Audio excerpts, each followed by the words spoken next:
Dear viewer, here in the hills of Pembrokeshire and all over the Northern Hemisphere, we're winding inwards and nestling into the depths of autumn. Here, autumn is seen less in the changing colours of the trees, which lose most of their leaves in the storms before changing shade, but the moorland and heath has softened into a woven tapestry made of so many gorgeous shades, such as amber, rust, olive and gold.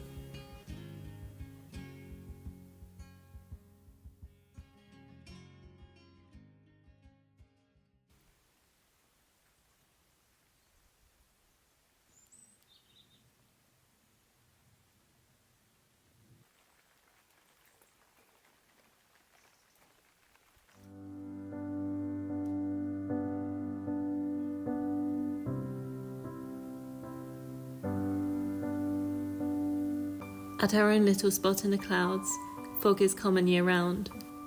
But in autumn, it wraps around the house like a blanket. It's extra tempting to stay wrapped up inside on days like this. But of the many lessons I've learnt whilst healing my seasonal depression, the need to get outside every day is one of the most important ones. Even daylight filtered through layers of fog is brighter than any electrical light inside your home, and essential for stabilising the circadian rhythm, which allows us to sleep better at night and feel more rested during the day.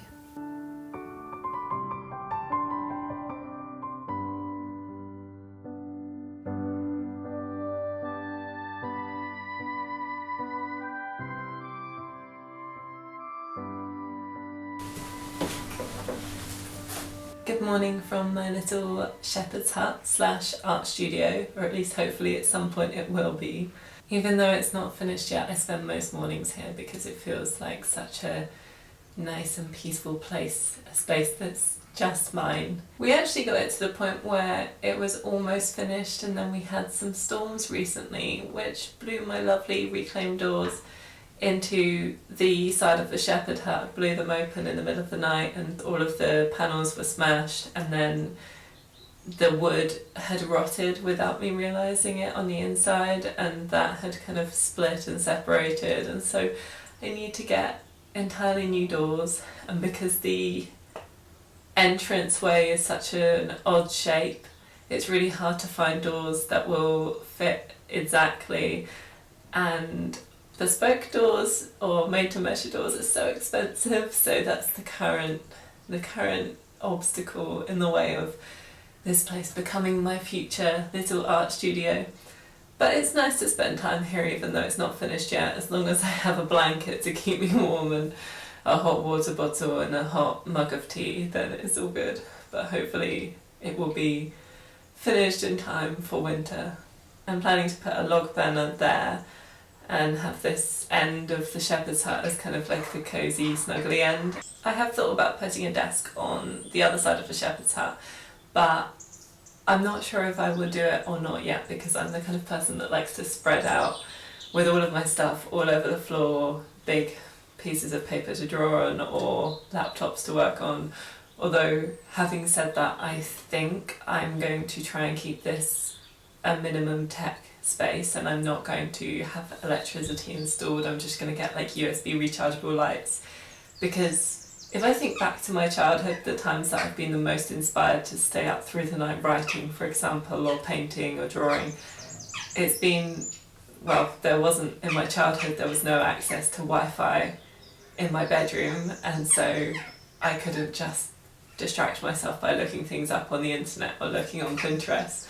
So I think if I make this kind of like a zero tech or minimum tech space, then hopefully my creativity and my inspiration will blossom further being in it. We got these as empty shells in May, and so it's taken quite a lot longer than Alex and I considered to put them together, just because life has been busy and other things get prioritised. But even when it was just an empty shell, I was so excited to get to spend time here, and so grateful to myself for prioritising my need for a solo space, like somewhere that's just mine, and also grateful to Alex for helping me go and pick it up and tow it all the way from Herefordshire, which is hours away, and helping me put it together. He's done most of the work, truthfully. I've pretty much just sanded and which has been a lot, but he's done everything else so far, which is really,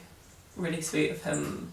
And yeah, I'm really excited to see how it comes together.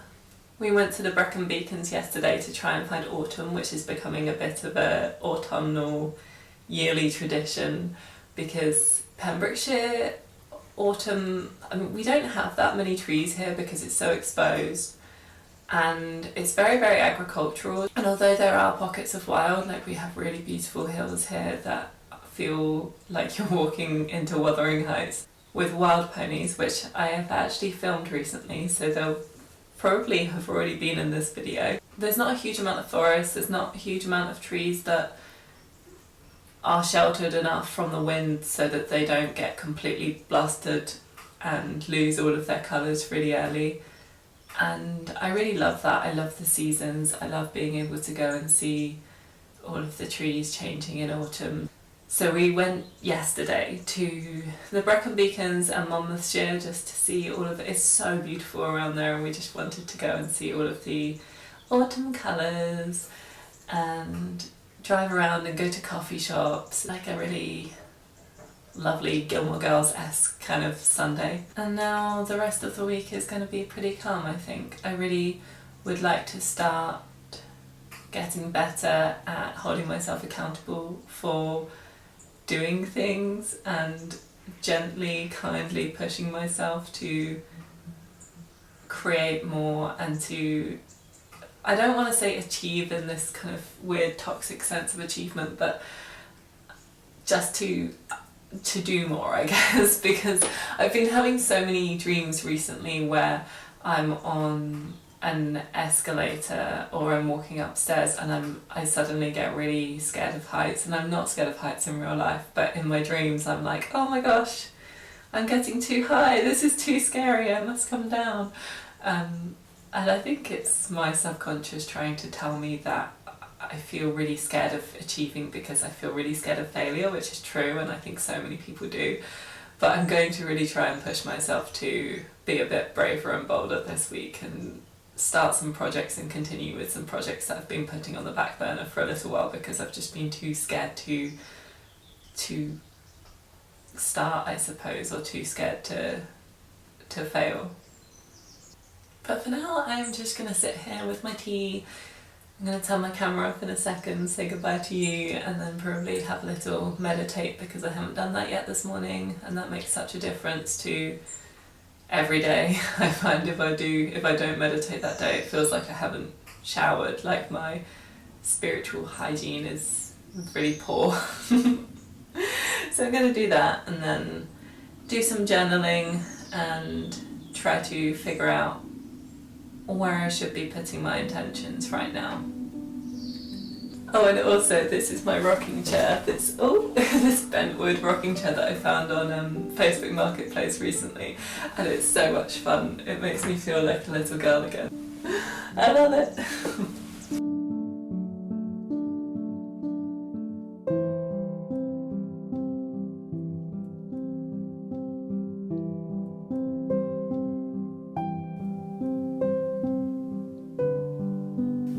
Our neighbour brought us round a courgette loaf that he made. Look how delicious it looks. So sweet of him.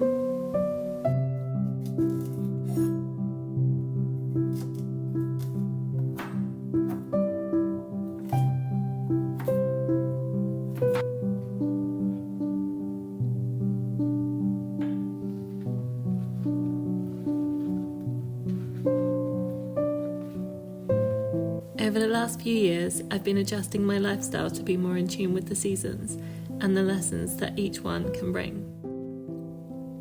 As the doorway into winter, autumn is a wonderful time for getting back to the basics of caring for ourselves and putting positive and nurturing habits into place that will support us through the darker half of the year.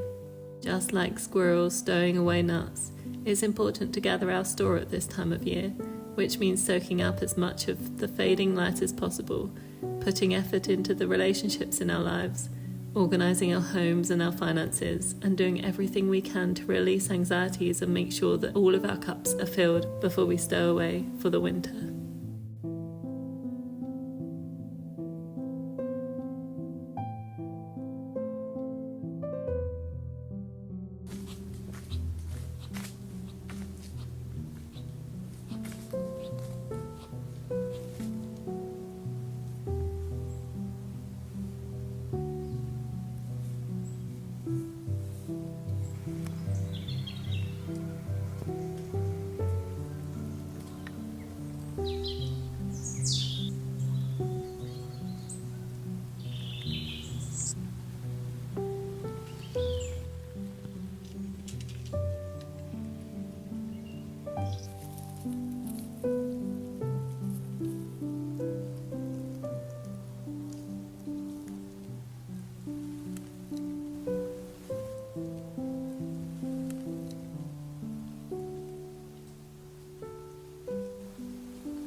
It's so quiet.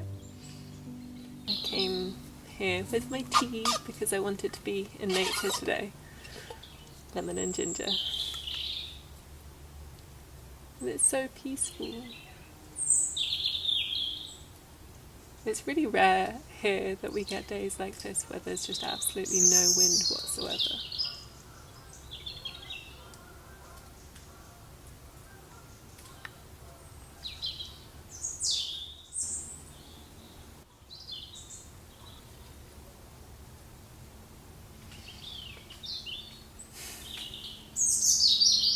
Can you hear all the birds?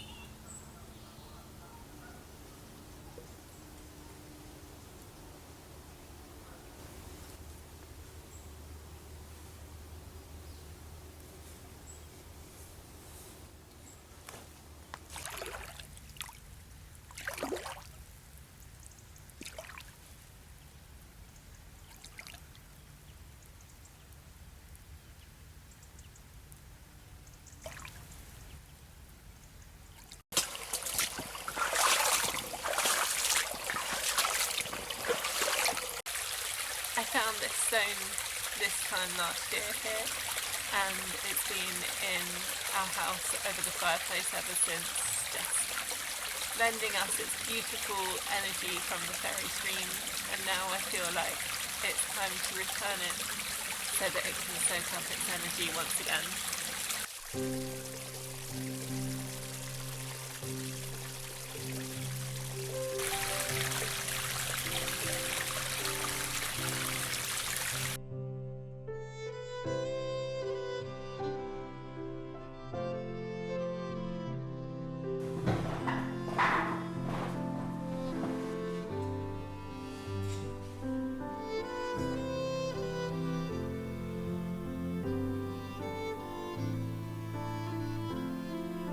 Autumn is a time for gathering our harvest from the year before, for gathering the seeds of ideas to sow for next year, and for letting go of anything we don't wish to bring forward into the next season.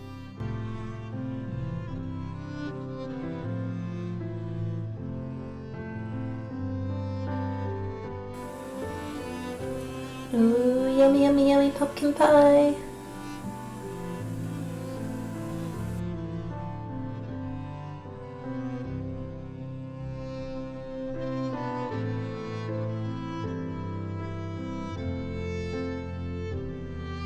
One night recently, Alex and I sat around the fire pit discussing all of the ways in which we have grown, all of the things we would like to let go of, and everything we would like to nurture going forth.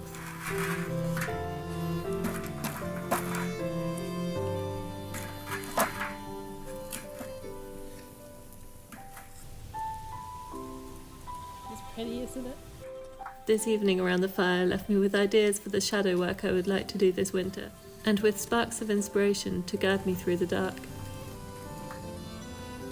I'm usually nervous about the oncoming winter, but as I learn to not flinch away from the dark, but instead lean into it, wrapping it around me like a cloak, I'm beginning to see the darker months differently.